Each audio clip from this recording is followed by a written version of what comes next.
We can literally watch the rise and fall of their civilization. Literally. I use that word a lot when I shouldn't use the word literally. Maybe go back and not you can because you can't literally see. You can legitimately. This is the Exploring the National Parks podcast with Dirt in My Shoes. My name is Ash, and I'm a former park ranger and the founder of Dirt in My Shoes. I think that the parks are best seen from the trail, and I'm here to make national park trip planning easy. And I'm John. I carry the kids on the trails, I tell stories, and notice all the things that Ash doesn't care about much, like flowers. Join us as we show you around America's spectacular national parks. We're sharing our favorite places, fun facts, adventures, and misadventures. And we'll even throw in a little trip planning. Let's start exploring.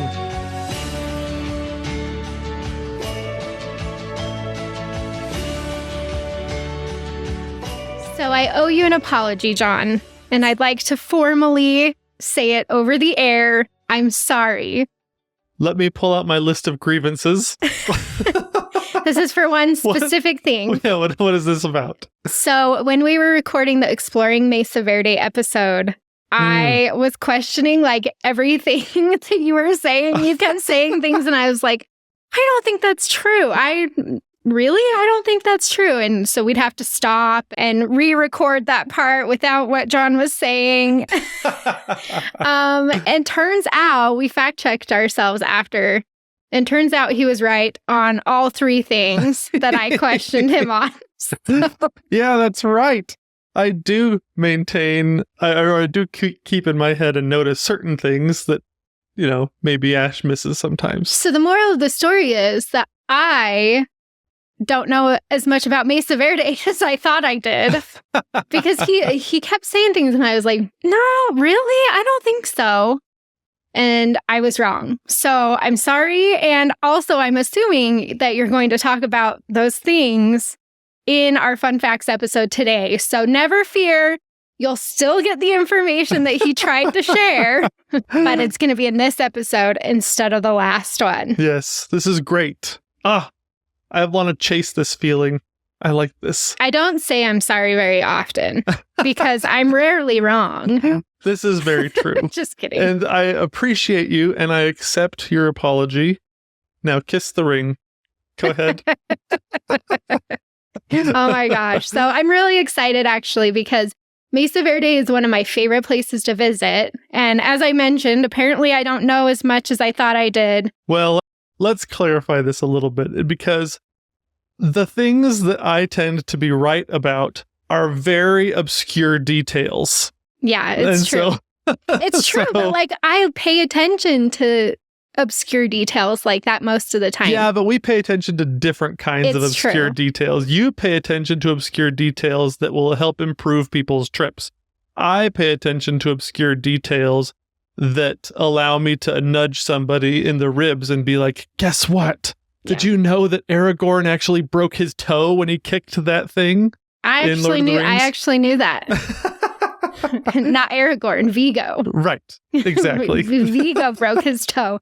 See, I knew that. I know obscure things. Yes, oh my gosh. You're just killing it right now, Ash. I am. That's so good. I know. So let's jump in, though, because I'm really excited. And you mentioned earlier this morning, just as we were talking, that this episode is going to be different from a lot of our fun facts because we're focusing in on people, man. The people who lived here, the people who were in this area, because that really is what this national park is all about. Oh my gosh. We are specifically focusing in on the human history and a very specific human history all about the Native Americans that built Mesa Verde. I'm so excited. So we're going to jump right in here.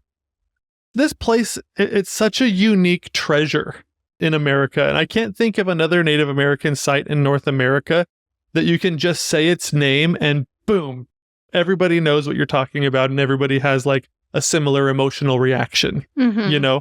It's kind of like the opposite of saying Voldemort. In Harry Potter, you say the name Voldemort and everybody shivers and they feel uncomfortable. But when you say Mesa Verde, people are automatically intrigued and they want you to say more. It's really weird that you just said Voldemort and Mesa Verde in like the same sentence. I don't think it's weird at all. I think it makes tons of sense. But there's just like a mystery about this place that kind of commands a deep respect, but it also elicits like almost conflicting emotions of like celebration and reverence at the same time. Mm-hmm. It's such a cool thing. It reminds me of this scene from Gladiator with Russell Crowe, Joaquin Phoenix, and Richard Harris, who was the first Dumbledore. Yeah, Dumbledore. Yes, I knew that. Yes. Okay, so connection. Well, in this scene, he's Caesar. So before he was Dumbledore, he was Caesar, and he's telling Maximus, his greatest general, about the origins of Rome and how improbable it was that it would become this great republic or this empire. And so he says, there was once a dream that was Rome. You could only whisper it. Any more than a whisper and it would vanish.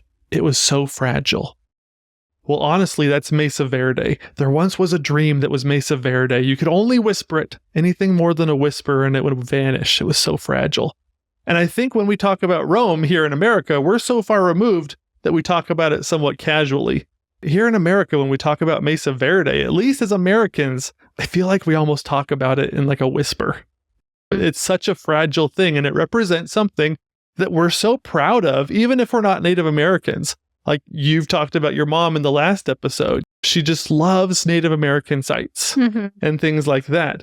And even if we don't have Native American blood in our veins, it's symbolic of something special, a great, truly American civilization. Mm-hmm. And apart from the buffalo or the teepee, which I would probably say are like the most recognizable symbols of Native American culture, I think Mesa Verde is probably the most recognizable symbol of Native American civilization. Real brick and mortar buildings built with authentic American boldness and audacity right on the edge of a cliff. Mm-hmm. Man, I don't know how they like.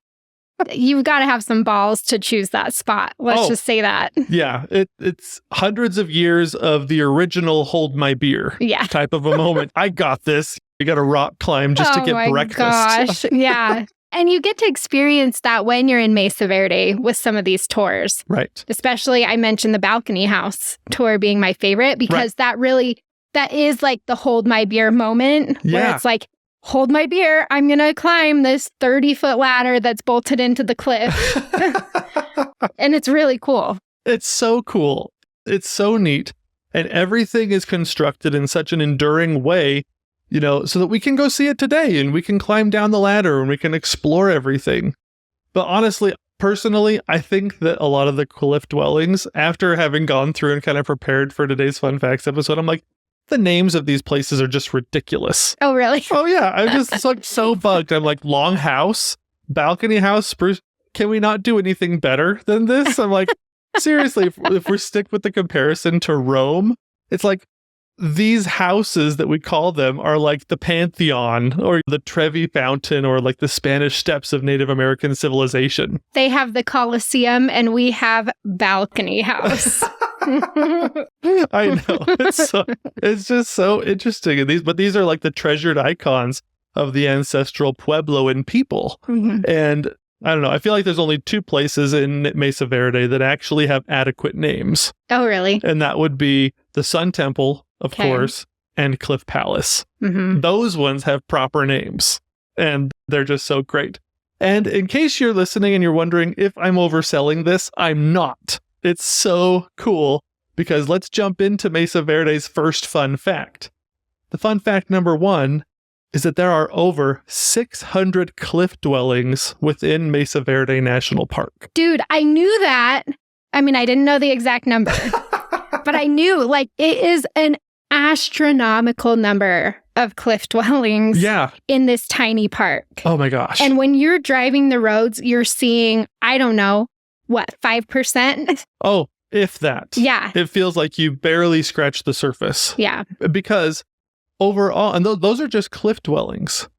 Overall, Mesa Verde National Park preserves almost 5,000 archaeological sites within its boundaries. Oh my gosh, that's so cool. This place is incredible. What you see as you drive through the park is not how it was.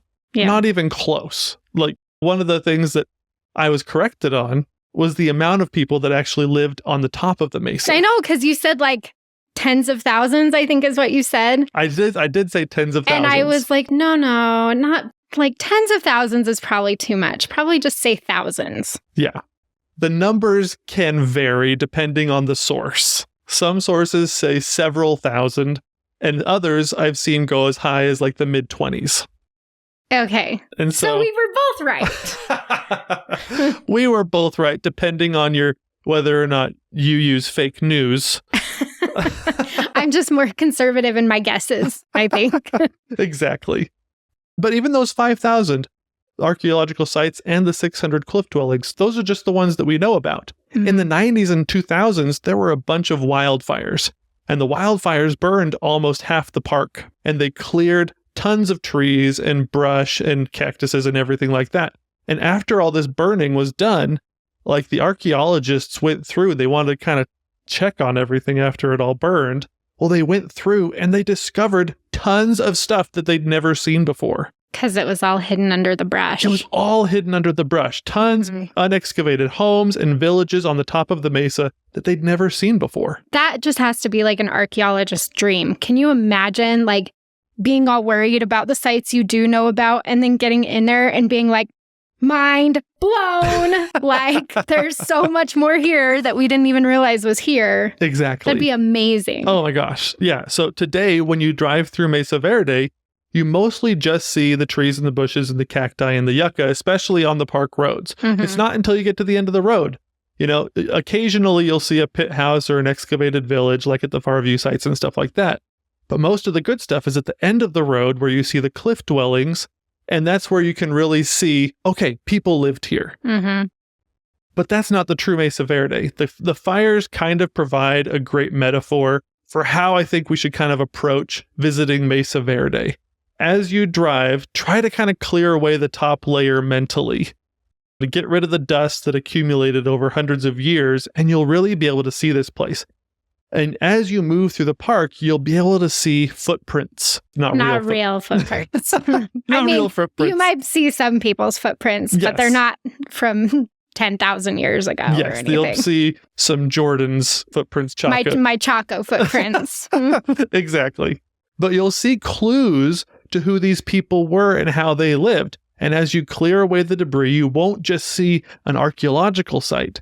You'll be able to see villages and families living and working together. Husbands and wives, sons and daughters, grandparents and grandbabies, figuring out how to grow crops and working together to build homes and doing all the things that they needed to survive.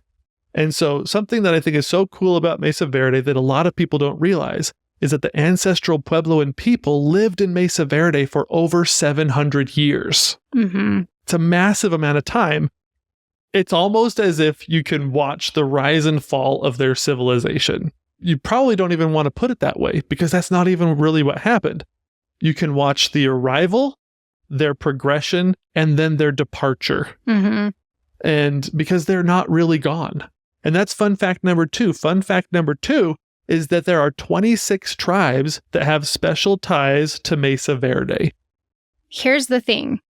I remember, and I mentioned this in the exploring episode, is I have been to Mesa Verde a lot because my family, we just love stuff like that. And so I have a lot of memories of going to Mesa Verde. And I remember when I was much younger, initially, they did talk about like how the people of Mesa Verde just disappeared. Right. We don't know where they went. Like they just all of a sudden, like they only lived in these cliff houses for a very short amount of time. And then they were gone. Mm-hmm. And woo, we don't know. Right. Kind of ghost stories almost. Yeah. And so I remember being taught it more that way. Mm-hmm. And in fact, a couple years ago when we went back again, and I went on a tour, and the park ranger who gave the tour mentioned that. And she said, we kind of used to just say that they just disappeared. Right.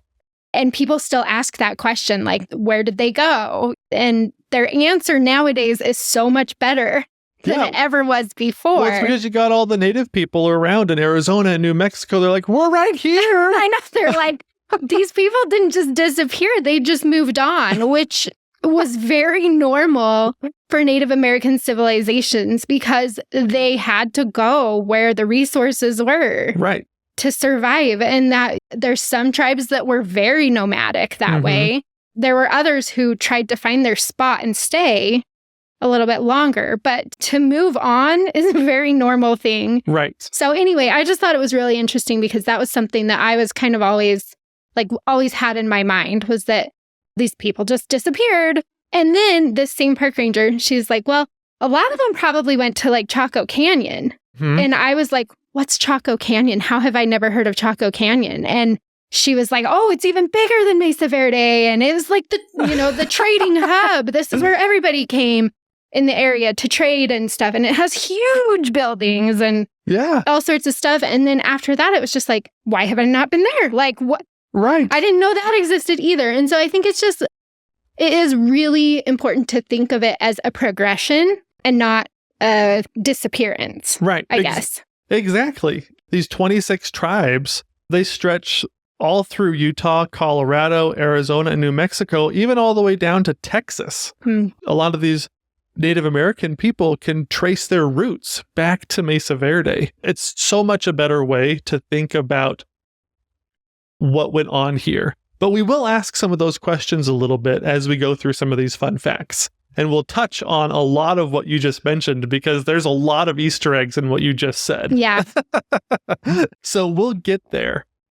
But like you said, these people didn't disappear and they weren't destroyed. Right. They left. They were here for 700 plus years and they more than just scratched out a living for themselves. They thrived. They were thriving. Yeah. They were incredible. People started arriving here about 550 AD. And so like 1500 years ago is when they started arriving here and they stayed till about 1300 AD. If you've never been to the park, it's kind of interesting. We kind of complained about this a little bit during the Exploring Mesa Verde episode, how long of a drive it feels like until you actually get to something super interesting. If you've never driven through the park, at least in the context of these fun facts, it's almost poetic and tragically chronological the way that you drive through the park. And the reason I say that is because the cliff dwellings were the last places that the ancestral Puebloan people built and lived in. So the part that takes so long to drive through where you're like, just get me to the good stuff, like that is where they lived the majority of their time. Was that part that you're driving through just like, when do we get to see some cliff dwellings? Exactly. The 600 of the 700 years were spent on that drive. Yeah, basically. The top of the mesa. Exactly. And so as you drive the park road, heading from north all the way to the south towards the cliff dwellings, you're cruising through hundreds of years of history. And you're driving through the majority of their time here. And for the most part, you can't even see any of it. Right. That's why it's almost a little bit tragic because you're traveling through most of their time and you can't see anything. Earlier, I was like, you got to clear away some of the debris. You have to use your HGTV eyes a little bit. It's like when they start a renovation on any HGTV show. It's like, we'll take out a wall here, we'll move the plumbing here, and then can't you imagine just drinking a cup of coffee here in the morning? I could look at this view every day. And I'm always like, no, it's a closet. I can't imagine anything. Exactly. I do not have HGTV eyes. So despite the fact that I'm not good at it, I'm going to try to help us visualize a little bit here and to kind of walk us through some of the human experience that they actually had while they were here. Let's try to visualize.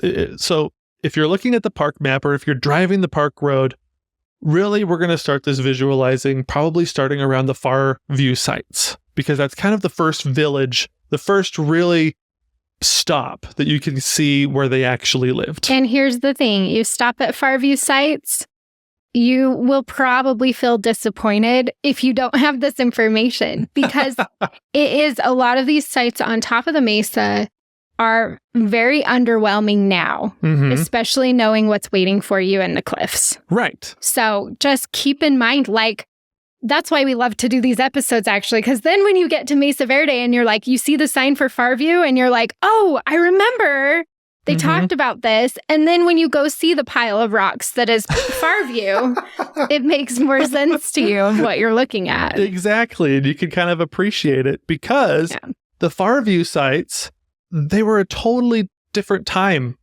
than what we were hoping to arrive at near the cliff dwellings, near the end of the drive. And so as you start at the Farview sites, you'll find a village and you'll probably see some buildings. You'll see maybe a kiva here. There's some great things for you to look at. But for the most part, you're kind of just wandering through what feel like ruins. And it's more like foundations than anything else. It's not even like, here, come walk into this room like at Sun Temple and stuff too. So exactly. So it really is a lot of what you're looking at is like, this was the foundation for this, or this was the hole that was a kiva. Right. But it just looks like an overgrown hole now. Do you know what I mean? It's so true. But what you have to realize is these first villages that you're going to experience, these were like, imagine that these were the first generation people that were here in Mesa Verde. These are the first generation farmers because the people that came here, a lot of them, they're transitioning from a very nomadic lifestyle. And they're maybe first generation farmers. And so they already know how to live off the land by hunting and gathering. And they've been doing that for thousands of years and many generations. But now they're attempting to grow their own food, which is a revolutionary idea, by the way. With this idea, being able to grow your own food, your lives are no longer chained to the migration of animals. If you can make this work, you can stay in one place and do something that may have never been done in their family tree before. They can put down some legit roots, they can raise their children, take care of their old people, and grow old themselves, all in the safety and comfort of whatever they can make work for themselves. And so that's a big deal. And so imagine yourself just being dropped off in the wilderness without any real tools, what you'd be able to build for yourself, and the Farview sites make way more sense. This is our starting point. Farview sites all the way to the cliff dwellings. We're going to travel through time, and we're going to travel through space a little bit. These first generation people, they decide to give it a try. And they literally dig in. But also, they dig out homes for themselves. A lot of the homes are more pit houses, where a lot of the home is underground and they kind of put a thatched roof over the top. That's where they're starting. They dig out these homes, they plant some seeds and everything, and guess what? It starts to work out. The ground is fertile, they're getting enough water, things are growing, and they end up having more than they need. And so they stay through the winter time, then they plant a lot more next season, and guess what? Everybody's getting enough food and everybody's healthy. And so the family starts to grow and they need to build more houses. And then suddenly there's not enough space nearby. And so when a young couple gets married, they go off and they find another spot on the mesa.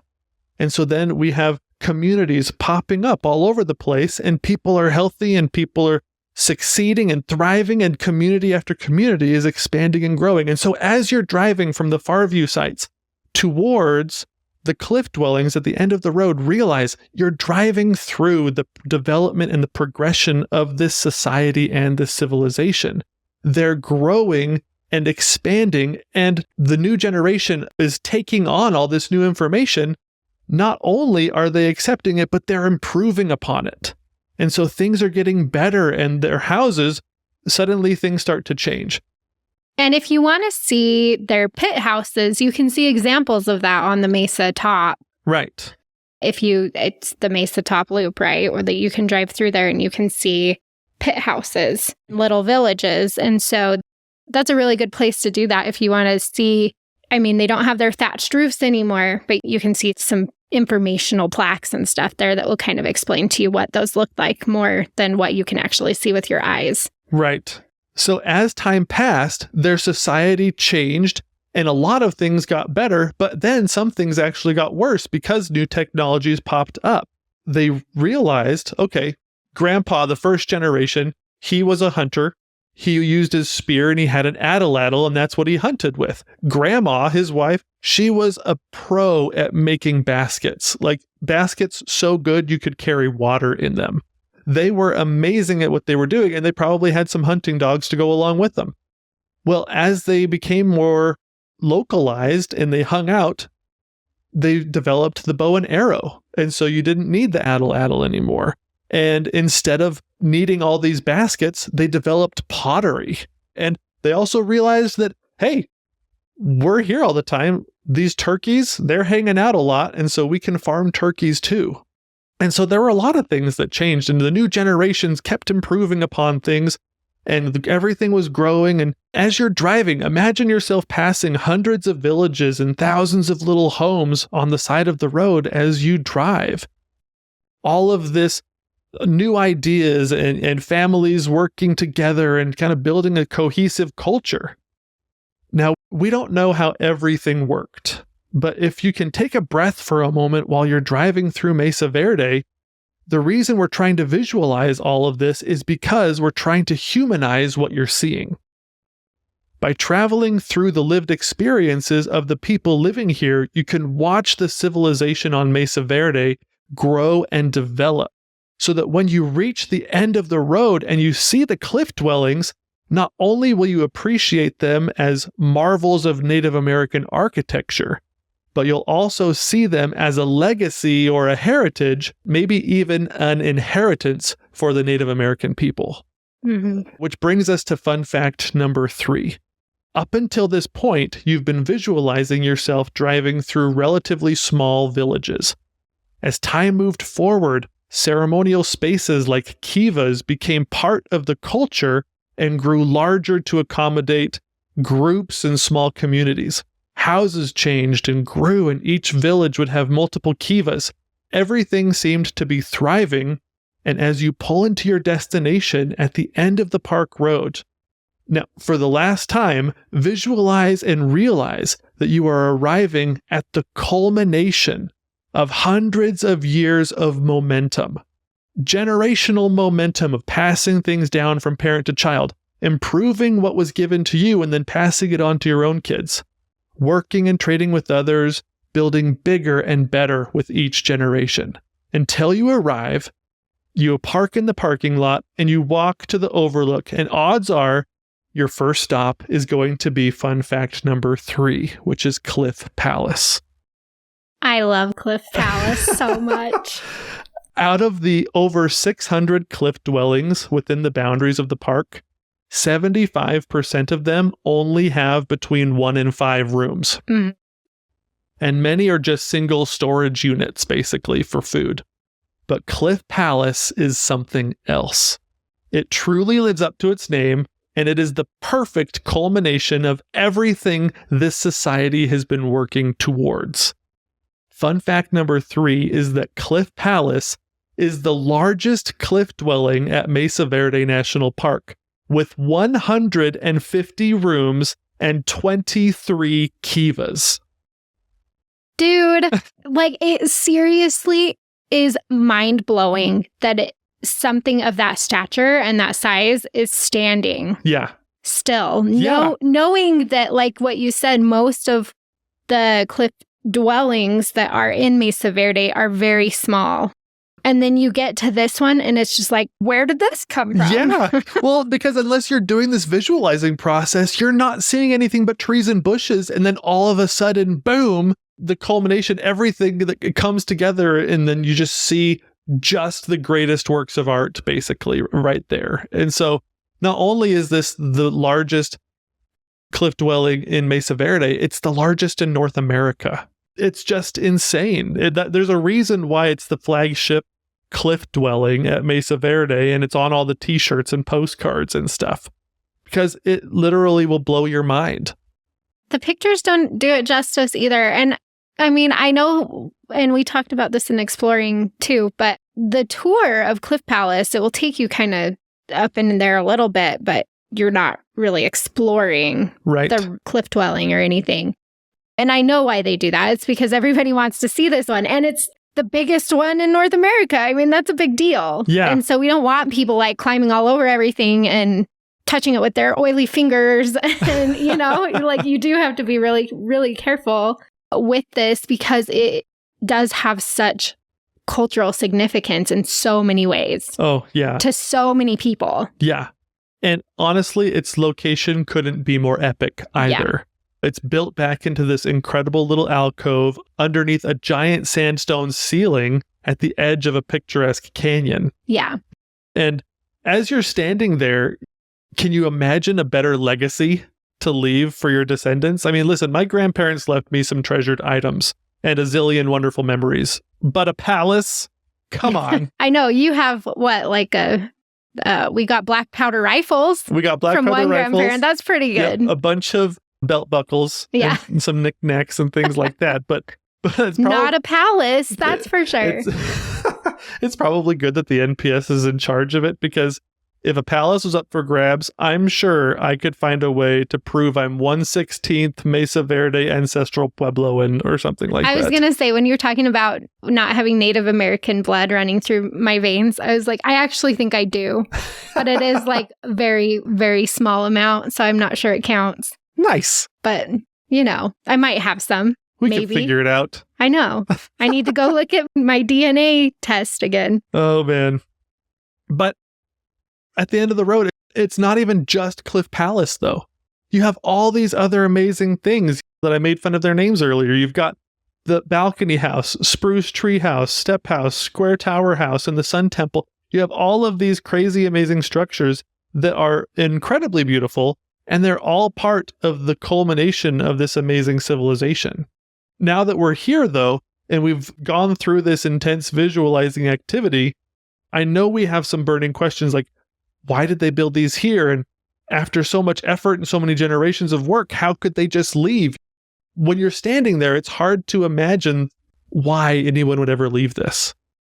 Well, and you're probably going to get to this, but they didn't live in these cliff dwellings for very long. It was a very short amount of time. And so that's the other question I always had was, why spend all that effort building them just to leave within a generation or two? I know. And I promise we'll get to that a little bit later. We need to, because that's a big burning question. It's just like when you're standing there looking at it and you're like, they lived hundreds of years on top of this mesa, and then they built these beautiful structures and didn't stay. Right. It's crazy. It is. It does seem so crazy.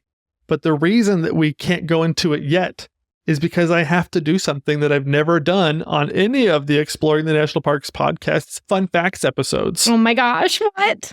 I'm so excited. I have to challenge my own fun fact, which may seem weird, but I have to issue a rebuttal to fun fact number 3.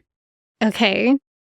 I'm not sure that Cliff Palace is actually the largest cliff dwelling in Mesa Verde. I have a challenger. And I think that we ought to fight it out live on the podcast. Yes, well, this is one of the things that we disagreed with when we were doing the exploring episode too. Because he said this in the exploring, and I was like, no, because Cliff Palace is the biggest one in North America. So it can't be bigger. I know, but we're going to see who the real heavyweight champion of the world is. In the red corner, we have Cliff Palace, the Apollo Creed of cliff dwellings, the recognized and reigning champion for over 700 years.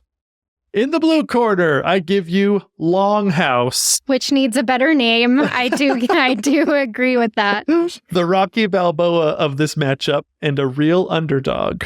Okay. Now, you would think that this would be a pretty open and shut case.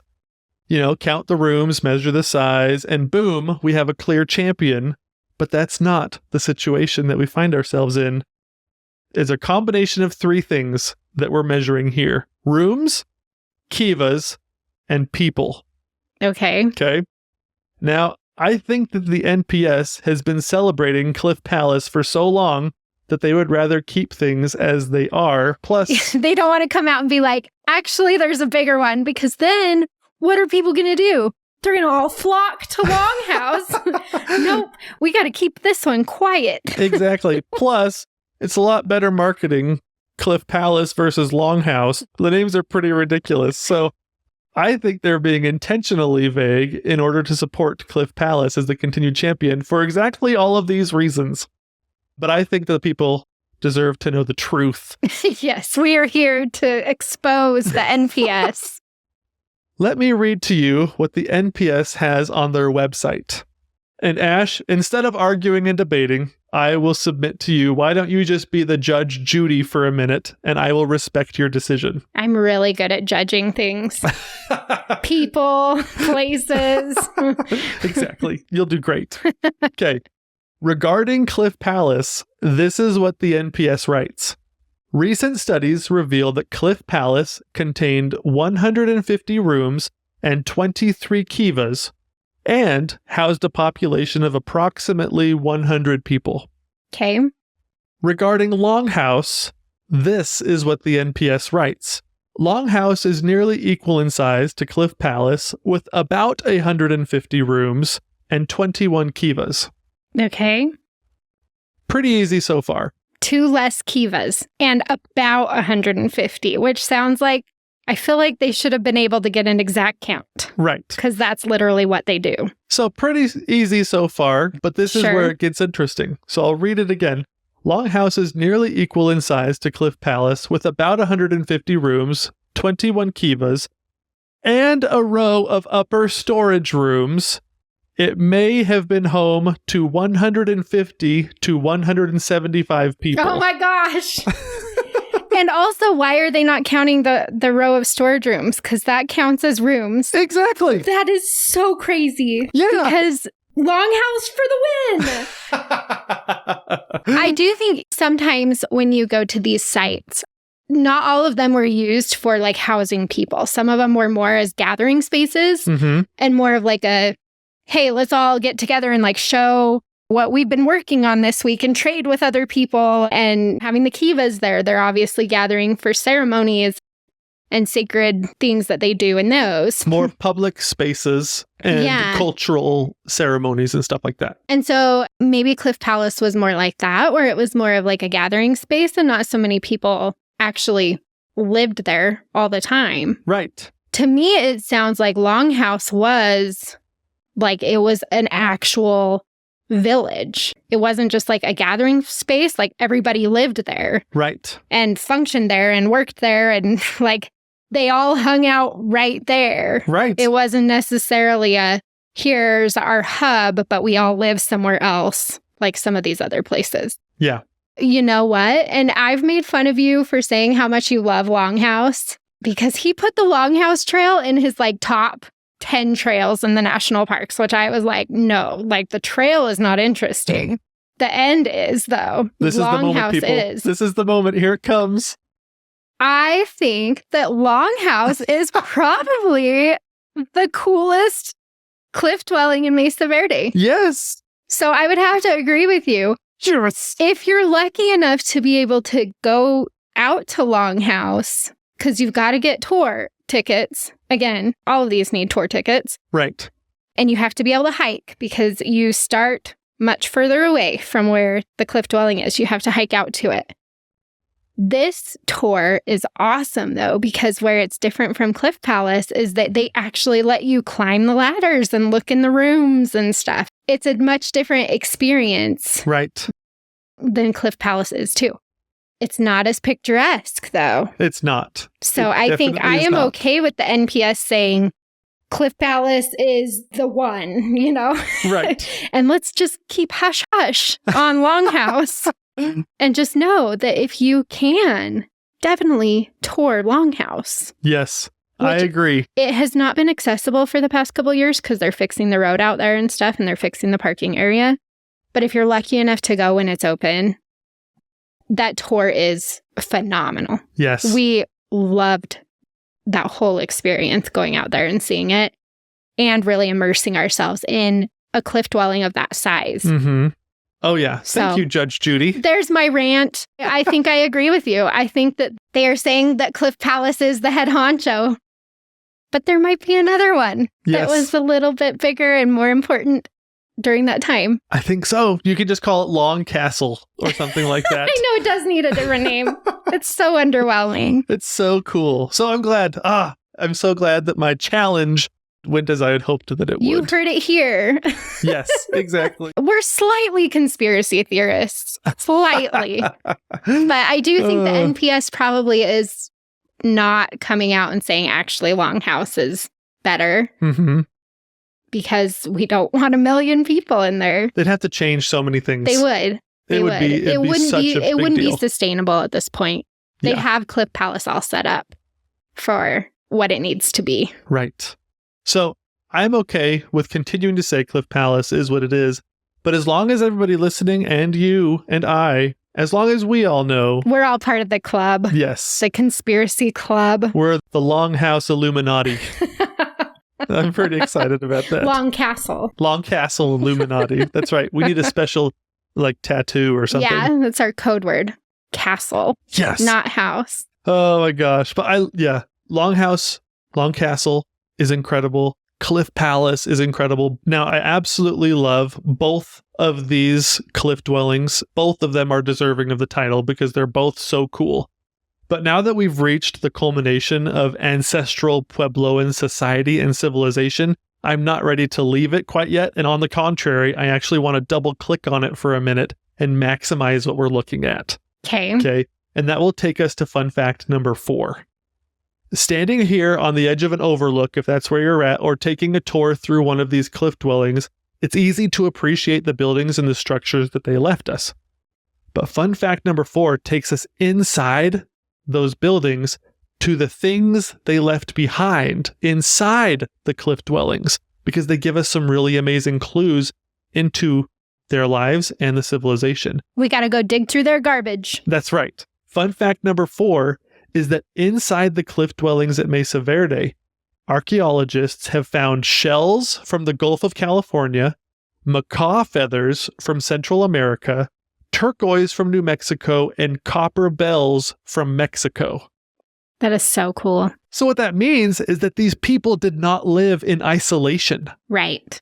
It's quite the opposite, in fact. Mesa Verde is one of the brightest stars in the universe that makes up the civilization of the ancestral Puebloans, but it is not the center of that universe.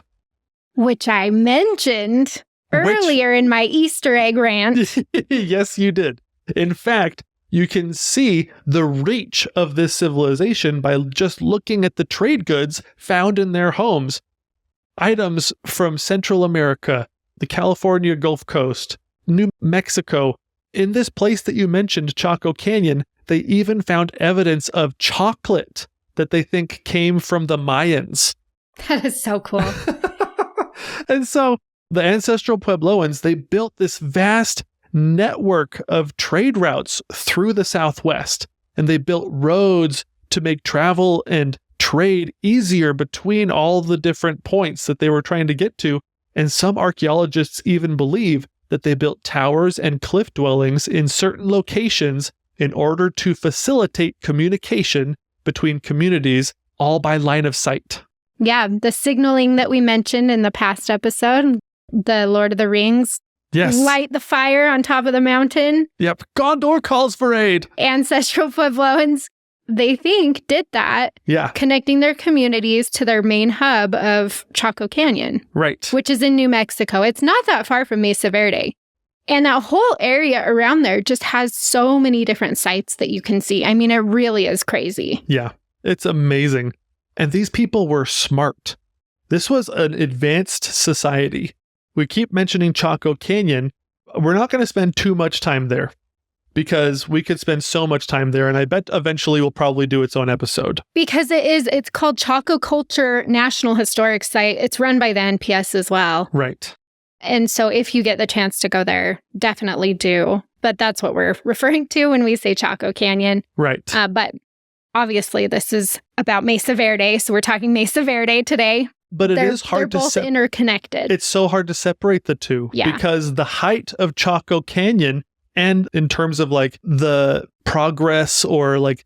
Well, it's the natural progression of these people because we do know they didn't disappear from Mesa Verde. A lot of them probably moved on to areas like Chaco Canyon where it was a trade hub and there were a lot more people and they could get the goods that they needed. and stuff like that. Yeah, So it's all interconnected in this area. Yeah, and the Chaco Canyon and Mesa Verde have very similar timelines as well. And so Chaco Canyon has big, beautiful buildings, stone houses, and villages that they call great houses. And they're kind of in the shape of a capital D. And if you ever have a chance to visit Chaco Canyon, you'll see some of these D-shaped great houses. Like I said, Mesa Verde didn't happen in a vacuum. They weren't isolated. They were figuring everything out together with a much larger community and civilization. The style of building that you see in Chaco Canyon and Mesa Verde echoes far out and wide in just about every direction from here. And these cliff dwellings at Mesa Verde and some of the buildings on the top of the mesa really remind me of a lot of those great houses at Chaco Canyon. And those great houses at Chaco Canyon, the civilization, that was, like I said, the center of their universe. And they built this incredible network of roads that connected 150 of these great houses all throughout the Southwest. And even beyond those roads, there were even more great houses that were all built in this Mesa Verde cliff dwelling and great house style. We've talked about this burning question. If this society was so big and so great and so widespread, and the height of the civilization happened during the classic period was between 1100 and 1300 AD, how in the world did they just all of a sudden, what happened? Why are these big, beautiful buildings all abandoned, and where did they all go? Why did they leave? This leads me to fun fact number 5, which I think is the part of the magic and the mystery of it all. Fun fact number 5 is that we really don't know why the ancestral Puebloan people left Mesa Verde, Chaco Canyon, and all the villages, homes, and great houses and moved to other places. So that's where it comes in when I was younger, where they're just like, woo, we don't know where they went. It's just that we don't say it so much as, woo, they disappeared. Right, exactly. It's just kind of like we're not sure. We have a few theories, but we don't know for certain. Theory number 1 is that they left because of drought. Yeah. We know for certain that there were severe droughts over long periods of time during the 1100s and the 1200s. Theory 2 is that they had grown so large so fast, too large and too fast for the land to support them any longer, and in an effort to support their population, they overused and depleted the land to the point of widespread famine. And so, but theory 1 about the drought, it's plausible. Are those only 2 theories? Well, the thing is, they don't have any evidence of warfare. Interesting. I feel like the scariest thing that could happen to you is to run out of water. And that would be, like, in my mind, the major motivating factor for, like, yes, we've worked really hard on this, but we got to get out of here. Right. If there's no water, people can't thrive. They can't even live. Right. Exactly. So, and the Southwest, especially if you're coming from anywhere else in America, you hit the Southwest and you're like, it's so brown here. There's not very much water. You can see for miles and miles and miles because there are not big trees, and there's not what you're used to if you're coming from especially the eastern part of the U.S. It's vastly different. And when you live in a state like Utah, which is the second driest state in America, like we do, you really notice the water situation, how much water. Our news constantly is like, we're running out of water, or we're fighting over water, or we need to conserve more water. Like, that's what's constantly on our news channels and stuff out here. Yeah. And so I feel like if I get to cast my vote, I am guessing it probably had something to do with water. I would tend to agree, because the reason that those cliff dwellings like Cliff Palace and Longhouse, they were all built near the end of their time here. And the reason that they built them there instead of on top was because they were closer to the water sources. Either the water sources going through the canyons at the bottom, or a lot of them have natural springs from the water that comes through the ground Right. and seeps out. So a lot of these cliff dwellings actually in the back, they will have areas where they collected water through the rocks Yeah. there. So they actually had water coming out of the rocks right where they built these cliff dwellings as well. Exactly. They would even like carve out little pools. Yeah. Just the right size for like a ladle or something like that, so that the water could collect there and they could easily just go grab it. But if that dried up, you would have no choice. Right. But to leave, you'd have to. You would have to. So this is not scientific. Like he said, we don't know, but we do know that there were droughts. Yeah. But I guess the rebuttal to that theory is these people were fighting droughts all the time. Right. They were probably used to having less water. Which is why at the top of the mesa, if you pay attention and you can actually see this, they built their own dams. Yeah. They had built lots of things to collect water in. But like you said, if it was so bad that everything dried up, even the seep springs, they would be forced to leave. Yeah. Okay. Number 2, the problem with that is that there's actually an article from the National Institute of Health, of all places, where they push back pretty hard on the theory that they depleted all of the farmland because they were over farming it or something like that. They say that the evidence just doesn't support that conclusion either. Mm-hmm. And like I said, there's like no evidence that these people were attacked or forced to move because of violence or anything like that. And so we don't know. All we know are the dates. People started showing up in Mesa Verde around 550 AD. They started showing up in Chaco Canyon about 850 AD. The classic period was between 1100 AD and 1300 AD. For both places. Yeah, exactly. That's when the ancestral Puebloan civilization was clearly at its greatest. Okay. But by 1250 AD, Chaco Canyon was deserted. Interesting. And by 1300 AD, Mesa Verde was empty. So the people from Mesa Verde actually held out a little bit longer than Chaco Canyon. So they didn't go to Chaco Canyon first. Interesting. Which is one of the archaeologists that they're in Chaco Canyon in Mesa Verde. They're like, it should be backwards. Right. You would think that if things were bad in Mesa Verde, that they would go to the cultural center. That's what I was thinking. That's what I said earlier. That's probably what they did. I know. And interesting. So maybe it's a combination of both theories, or maybe it's some type of political upheaval or pressure that we just don't have records of that caused them to leave. But either way, the mystery of it kind of adds to the magic. Mm-hmm. And in the park, there's a park film that you can actually see. It's on the website, but I think they also have it at one of the visitor centers. It's called Footprints of Our Ancestors. And visitors are able to hear from some of the Native American descendants of the ancestral Puebloans. And their answer to the burning question of why they left is kind of poetic.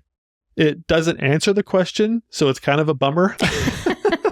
But it is kind of beautiful. It's kind of like what we're doing now, but in a more poetic way. Now, many of these Native American tribes that claim Mesa Verde as an ancestral homeland hold to the tradition that the ancestors learned what they needed here, and it was time for the next step in their journey. And You're so right. That is a bummer, but it's very nicely said. I know it's an answer without being an answer, Right? but it acknowledges the exciting reality that we don't know why they left, but we know they're not gone. Right. And their spirit and their legacy lives on in the many Native people who call Mesa Verde home. That's an amazing heritage. It's an incredible inheritance to leave behind, one that we can now all appreciate and participate in the preservation of as we visit Mesa Verde National Park today.